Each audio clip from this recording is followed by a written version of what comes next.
ગુજરાત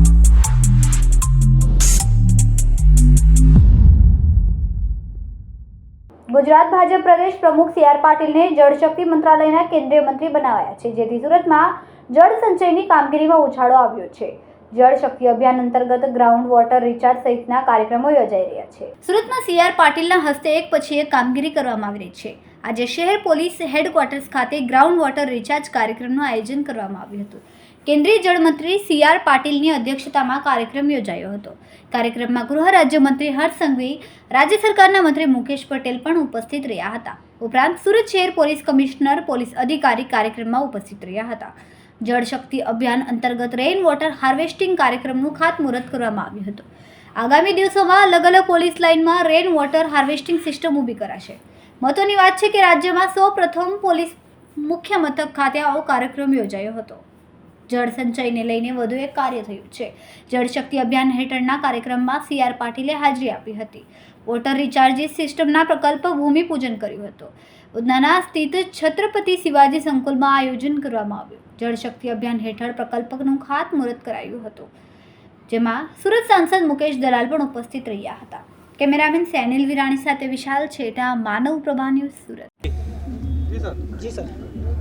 ભારત સરકારના જલ શક્તિ મંત્રાલય અને ગુજરાત સરકારના બંનેના નેજા હેઠળ જો અહીંયા આવતીકાલે જો ખૂબ મોટો કાર્યક્રમ થવાના છે, જેમાં જો हमारा जो रेन वाटर હોય છે, રેન વાટરના જો ધરતીના પેટાળમાં અમારા જો એક્વિફર છે, જ્યાં પાણી રહે છે, જ્યાંથી અમે લોકો બોર કરીને પાણી કાઢીએ છીએ, વાપસ એમાં અમે જો રેનના વાટર ત્યાં નાખીએ જોઈએ.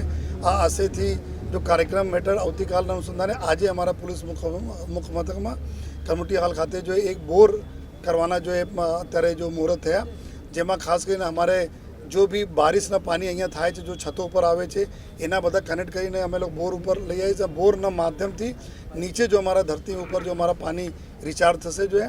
અને આજ જો સુરત શહેર પોલીસમાં જેટલા બી અમારા પોલીસ સ્ટેશન છે, પોલીસના લાઇન્સ છે, અમારા પોલીસના અલગ જુદા જુદા ઓફિसेस છે, તમામ જગ્યાઓ જે આ બોરિંગ કરવામાં આવશે, જે અને બોરિંગના તમામ છતોથી અને ગ્રાઉન્ડથી એને કનેક્ટ કરવામાં આવશે, જેથી કોઈ પણ પાણી વેસ્ટ નહીં જાય.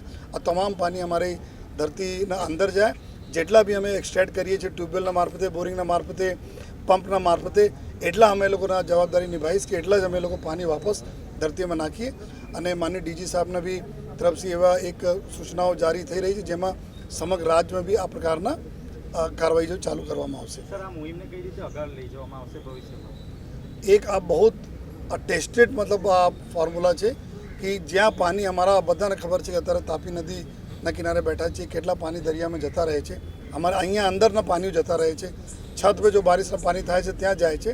તો આ બધાને અમે કનેક્ટ કરીને અગર ધરતીને રિચાર્જ કરીએ, જલ્દી સુધા રેન વોટર હાર્વેસ્ટિંગમાં અત્યાર સુધી લોકો વેલ બનાવતા હતા, વેલમાં કરતા હતા, પોતપોતાના કામ માટે યુઝ કરતા હતા, પરંતુ આ સીધે વાપસ એક્વિફરમાં જશે પાણી અને ખૂબ સક્સેસ થશે. અને બધા લોકોને તમે રિક્વેસ્ટ કરીએ છીએ કે આ એવા ચીજ છે કે આપ જો સૌથી મોટું કન્ટ્રીબ્યુશન કરીને આવનાર પેઢી માટે બી ખૂબ સરસ પાણીના જળ સંગ્રહની વ્યવસ્થા ધરતીના અંદર અમે બધા લોકો મળીને કરી શકીએ.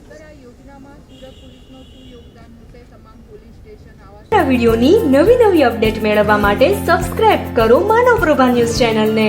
બેલ આઇકન ક્લિક કરો લેટેસ્ટ વિડિયો સૌથી પહેલા મેળવવા માટે.